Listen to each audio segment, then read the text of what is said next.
with Emiko Carlin, who is the Director of Marketing and Social Media for the show. Emiko, thank you for taking the time to join us. How did you come to be affiliated with the show?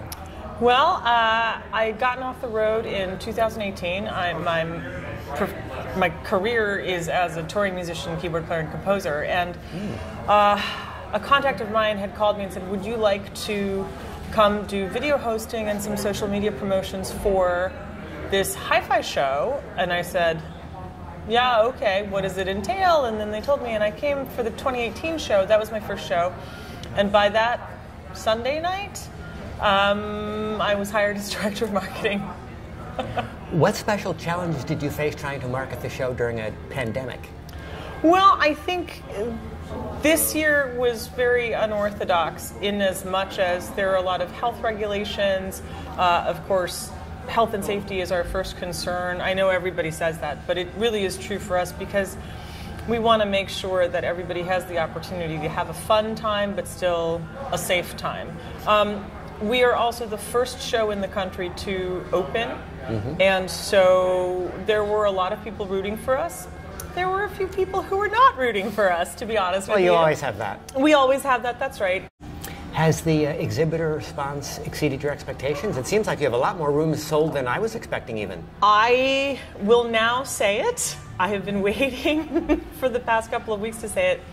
We were given a room cap, this is right, for health and safety reasons this year, and we have met our room cap. So we can officially say we are sold out. Congratulations. Thank you very much. And pre-sales on tickets for attendees, how has that been? Well, my phone just buzzed about 2 minutes ago, and people are still buying tickets on Eventbrite, which is amazing. Last night I was talking to our president and was relaying to him ticket information that we've outsold 2019 and 2018. That's fantastic. And that's not even at the door. That's fantastic. Just in advance. Yeah, wow. I was stunned. Congratulations. Thank you so much. Thank you.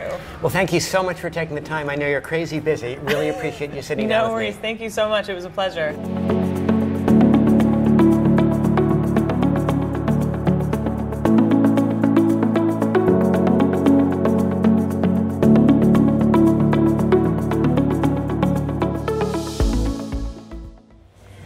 I am joined by Paul Paddock, who is one of the co-founders of MC Audiotech, a company making a very interesting lines for a speaker. Paul, thank you for joining me today. Thank you. Now, I know you originated this technology quite some time ago. How did you come to develop the smaller cylindrical version that I see in the current speaker you designed with Mark Conti? Well, it's actually the driver cell size is very close to the same size that I developed back in the 80s. The driver's been continuously developed since then. It had its first iteration with Millennium Corporation, and those are very long memories, and of a certain age would certainly remember that. And it's has been a continuous improvement. I had another company, Mark had another company called Impact, and he marketed a product based on a different driver that I developed for that, the airfoil. Then 9/11 happened and quieted everything down. So I've been just doing other things and continuing to work on this device. He called me maybe 3 years ago and said, "Do you have anything?" And I said, "Certainly." And he came out. This was during the eclipse that caused all the uproar. I remember that well. And he said, "Let's do this." And we started up. I finished off the design, or got it pretty close. We had our first exposure at Capital Audio Fest, two Capital Audio Fests ago. The reception was good. We continued to refine the product, work it out. The last show, of course, as you know, was Tampa. Tell me succinctly the design of the 1040. The 1040 is a two-way design. The woofer is a very compact cube housing two 18-inch woofers, Pro Sound devices, the characteristics of which turned out to be ideal for this kind of configuration. It's a dipole, packed into the smallest space possible. We cross over at 100 hertz, to an array of drivers, and rather than forming them up into a very tall line source, which is normal, I've developed a lot of tall line sources, I could never get quite the mid-range power out of that configuration, so I went to a nested array, which is not obvious for this type of driver, but it worked well, and they're angled in such a way that they don't interfere with the radiation patterns of each other. They get out of the way nicely, and if you listen to it, you don't hear any interference effects. So it's a very compact arrangement of 10 drivers of this size. And they operate from 100 hertz on out to the upper limits of audio level out to about 18-20 kilohertz, which is certainly plenty fine. It's with an electronic crossover, which means it goes between two power amplifiers. It comes out of the preamp, goes into an electronic crossover. The signal is split into its two spectrums, and then two power amplifiers handle the duties. This means, of course, you can have a very good but not ruinously expensive solid-state amplifier for the bottom end. We're currently using the Parasound for this, and then you can spend your money on a much smaller but very good amplifier for the top end of your choice. Tube, solid state, whichever you prefer.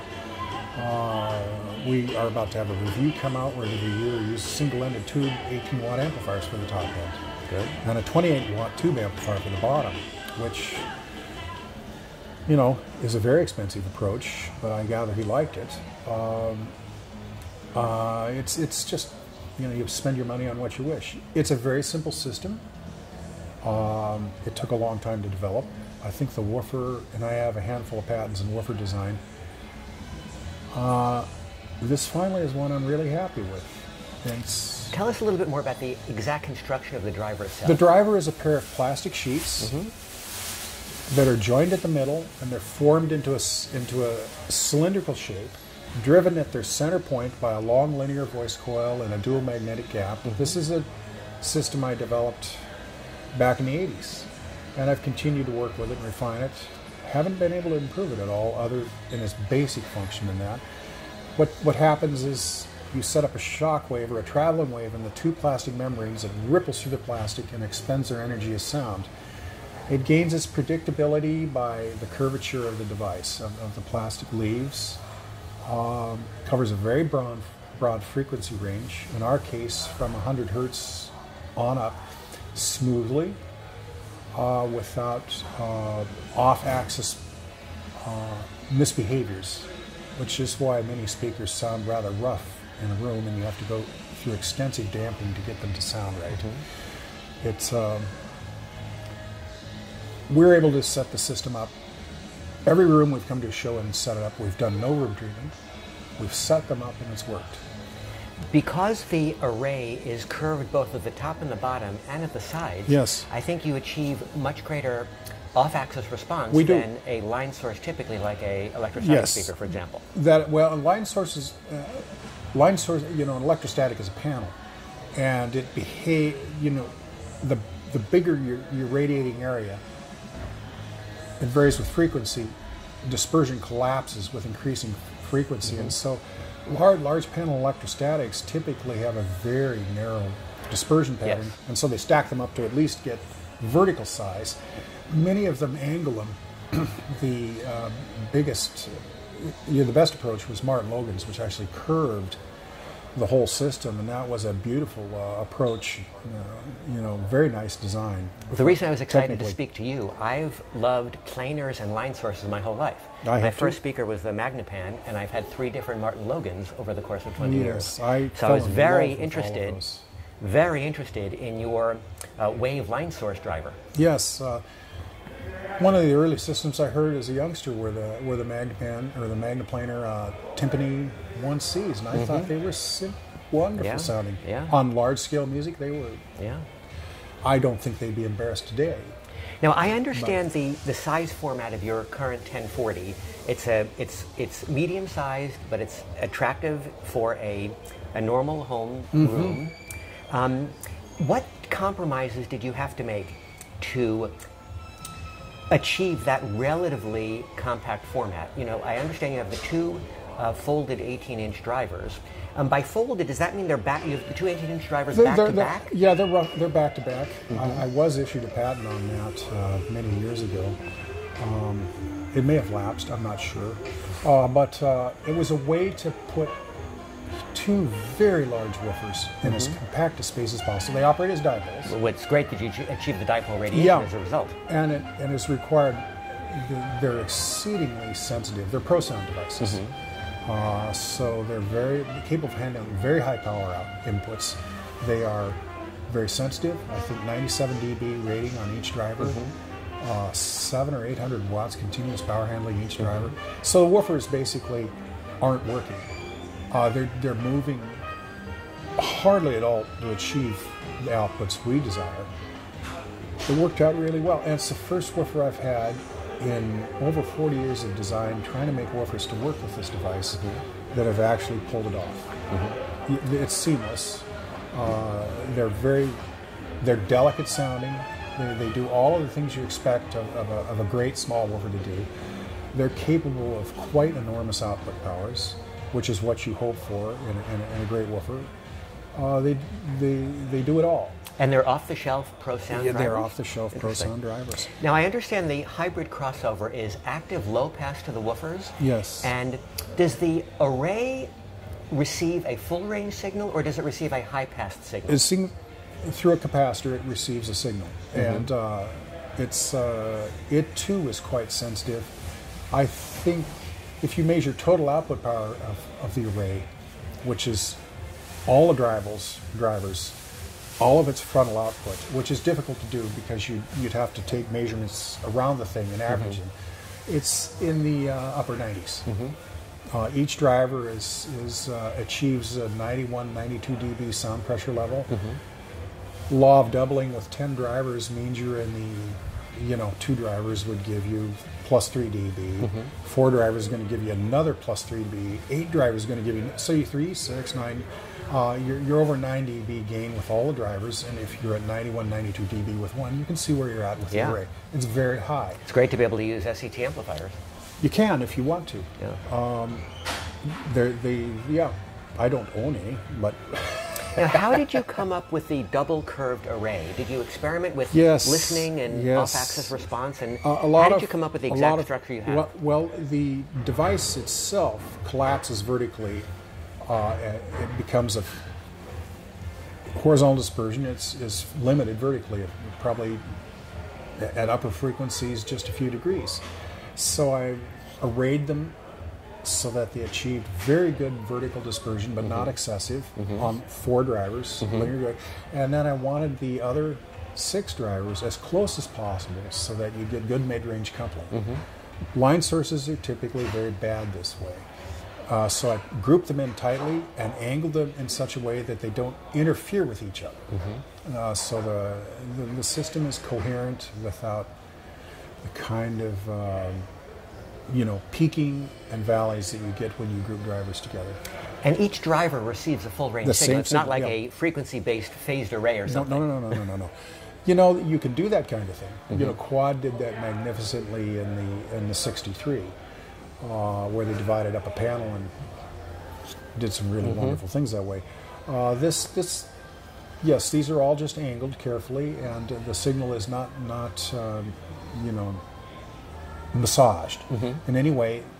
There's no frequency tailoring or contouring going on the upper range. That can be done should you, obviously I played with that, but I found it just easier and better sounding to devise the driver in such a way that it was correct over its which is quite wide. I mean, most speakers, great cone drivers, are good for a few octaves. And that driver just rolls off naturally at around 20 kilohertz, or? Yeah. It does. It's quite smooth. It tracks itself. The driver itself will track itself, overlay its response curve out to about 30 degrees off axis, which is remarkable performance. And there are no polar lobes. It just dies away smoothly as you get way off axis. I think it has a very natural dispersion. When we were in the room, it's very unusual to be able to walk around with a line source or any planar type speaker, any kind of speaker, and have it sound natural like that. Yeah, you stand up and you don't have you know, the typical dive and response. Any multi-way speaker has a preferred, if they're arranged one over the other, a tweeter or a woofer has a preferred vertical spot. The designer sets them up for that. If you move out of that spot, you get a big null in the response from the distance between drivers, and if you move below that, you get a null in the response or a peak. Good designers set those up so that they are clean in a very tight vertical window. That's the only way it can be. I noticed that the German company AudioNeck uses 2 large cylinders of your design, it seems. Yes, it's. I've heard that system. You're always happy to see other people take up, you know, your odd little ideas and run with them. It must be interesting to see their version of your design. It is, and I hear what they're doing, and I you know, I'm overly sensitive because I've worked with this driver for an exceedingly long time, and I've heard them, and I go, They do some things really well, obviously, and the other things go well. I've battled those issues, and I hear them right away. People seem to like them a lot. I'm happy about it. Well, as somebody who likes big planar speakers and 4-column systems, I look at your very home, domestic, environment-friendly speaker, and I think to myself, what if Paul made a giant 4-column system? What if you expanded the array to be 6 feet tall, so the same Yes. side drivers you have, but just in a vertical array of the existing arrays, and instead of 2 folded 18-inch woofers, you put those in a separate column, and you have 3 18-inch woofers, 2 back-to-back, so 6 18-inchers per side in a 4-column system. Would that be the ultimate wave line source system? You know, I developed this. I have no idea. I think that could be the best speaker in the world for planar aficionados. It would get heavy, That's okay. and it would get expensive. That's okay. But and I don't know that it would work better. Really? Well, this system was developed for my personal use. First system I've ever done this way. For my personal use in my listening room, which is not a very good listening room. It's nice looking, but it was designed for people who want full range music at any volume level that you could hope for, that would sound like music at any volume level. It tracks, in other words, dynamically. And there are a number of reasons for that, but it's the first speaker I've heard that does that. You can play it soft, it still sounds complete. You can play it quite loudly, it sounds complete, and that means microdynamics are preserved at any level. But I wanted it to sound like real music in any normal listening room, living room, without a lot of room treatment, none in most cases that we've run into. It just does this. That can be driven by reasonable amplifiers. In the system I heard, you're using relatively modest electronics. Yes, we are. Shockingly, the most expensive part of the system is the cable package. I mean, by far, it's the most expensive part of the system. Shockingly or sadly?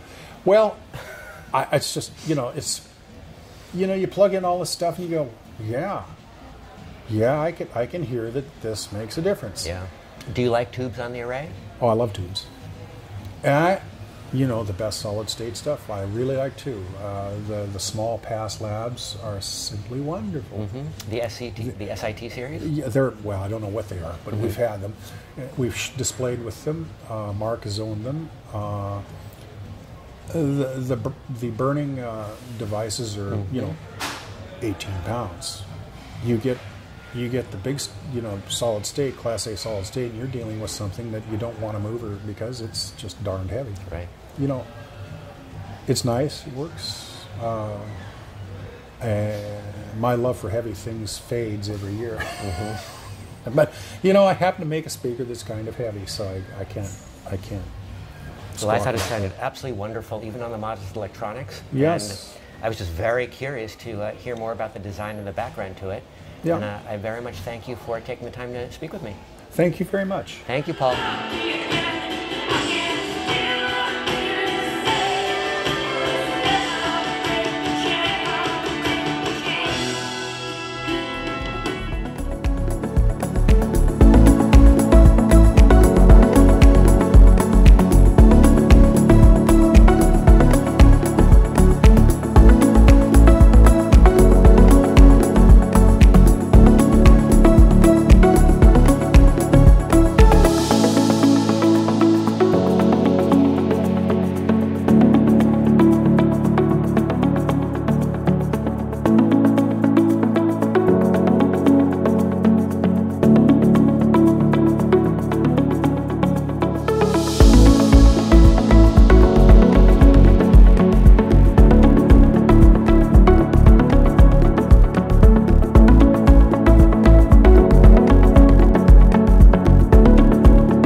I am joined by Jim Destiel, the proprietor of Reference Components, who is the distributor for Zingale speakers. Yes. Jim, thank you for joining me today. Absolutely. So the speakers Pleasure. are beautiful, and it's certainly Thank you. unique that you have a true compression driver horn as the top driver. Tell us, how did the speaker come into being? Well, it was designed by Giuseppe Zingale about 35 years ago. The specific shape of the waveguide, which is the horn element here, is his mathematical invention.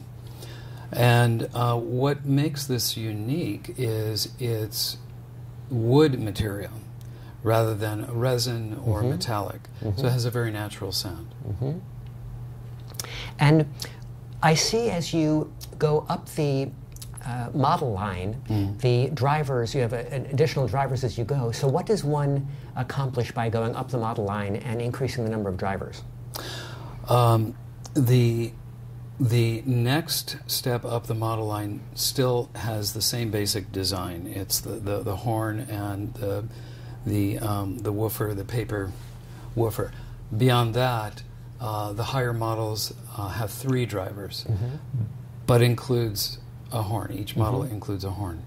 And so with the 2 drivers, there's a crossover at about 1,000 kilohertz.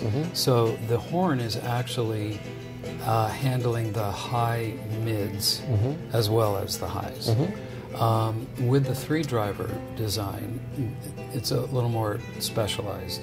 So the sound is larger, even more detailed, and they're also much larger speakers too, designed for larger rooms. And does Zingale source the drivers from a current manufacturer, or does he make them himself? He sources them. And but he fabricates the wood horn waveguide himself? Correct. Right. And every pair is handcrafted. They're made to order. And there's a variety of finishes from with this particular model is called the 20 1.2. In the 20 you have MDF cabinet and baffle. You can have it all painted the same color. There's a step up which includes the wood horn. This is the top of the 3 models. This is a 1.5 inch thick solid wood baffle. Beautiful finish. And absolutely, they're created to the same standards as fine furniture. What's the sensitivity of the speaker? 96 decibels. And so here at the show, I've been demonstrating these speakers with single-ended triode tube amplifiers, 25 watts. And it can shake the walls. Where is Reference Components located? Where are you We're in based Los out of? Angeles. Wow. That's very good to know then. Yes. What else would you like to tell us about the speakers? Well, I think that a lot of people, based on maybe unfortunate experience in the past, have a certain idea that horn speakers are too shrill, or they have a metallic or a plastic coloration. You can't tell from hearing these speakers that they're horn drivers. Very, very natural sound. And I think that's the most distinguishing feature. And where does Zingale source the compression drivers from? That is a trade secret, Okay, I'm afraid. fair enough. Even I'm not privileged Oh, fair enough. to that. No, I agree. I think that in the United States, we are quite uneducated about horn drivers compared to our That's audiophile right. counterparts in Europe. So I think it's a breakthrough that you are showing a speaker that has a horn driver from 1 kilohertz and up. Yes, and with a very natural sound. Thank you very much for Thank joining you. me today, Jim. Appreciate it. My pleasure. Thank you very much. Thank you.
I am delighted to be joined by Ken Boyce of Cake Audio of San Clemente, California, and Osment of High End by Oz, based in Los Angeles. Was.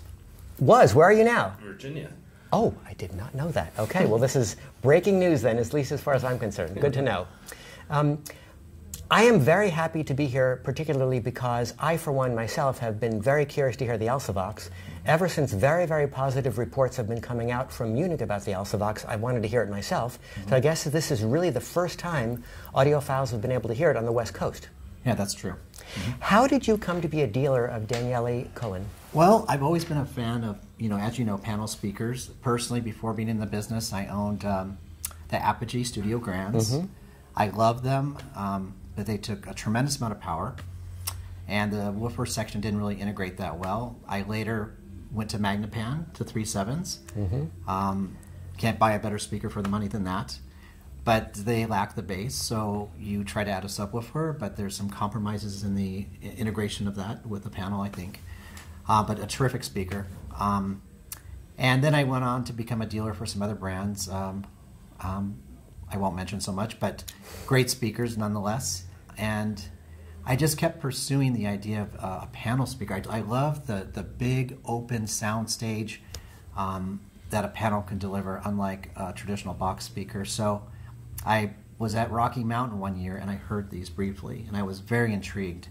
So I got a hold of Daniele, and we spoke at length, and just based on some ears that I trust in the business, and speaking to Daniele, I ordered a pair, just on the cuff there, and I got them, and just blown away. I mean, I've never heard of a better sounding speaker than the Alsavox.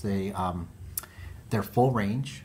They go down to 22 cycles, up to 40,000. And to be specific, what's the technical design of the Alsavox?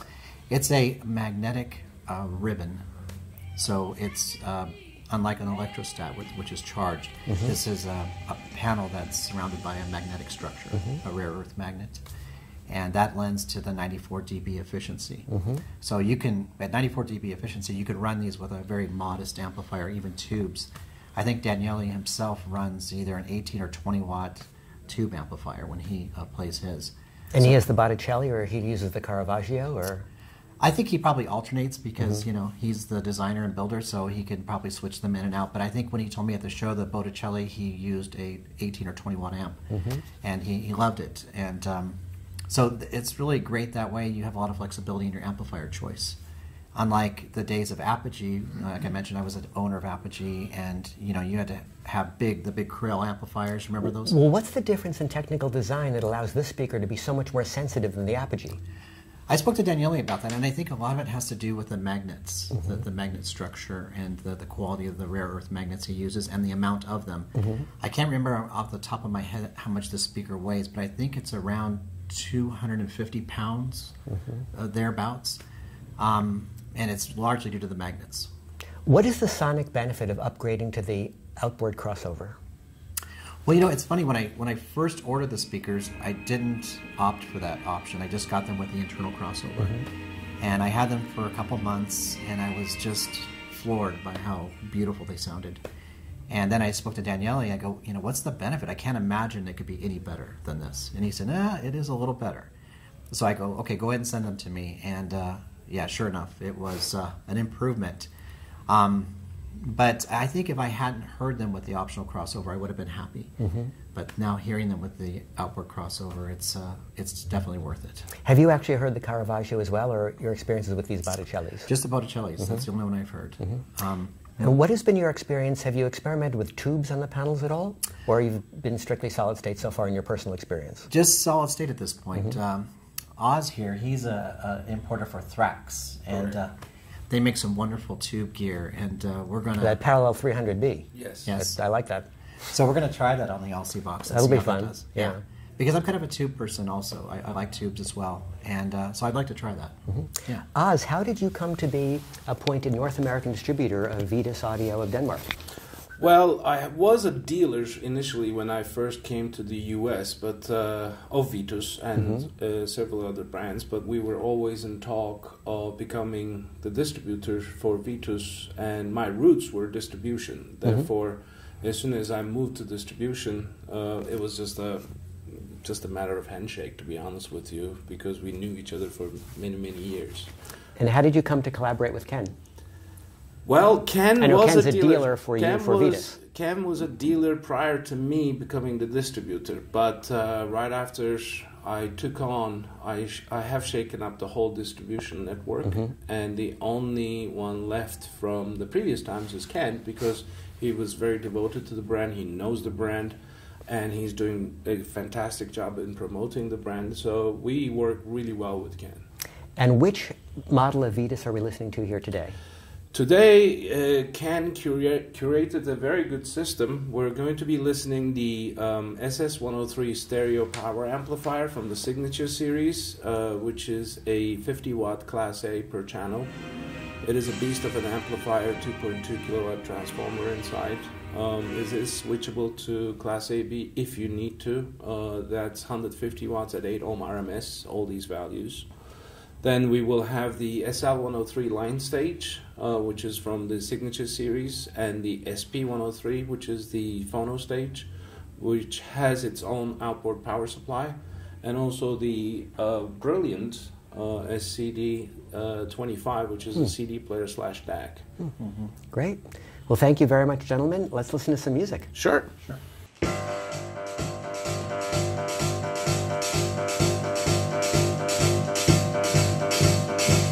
Ain't got no troubles in my life, no foolish dreams to make me cry. I'm never frightened or worried. I know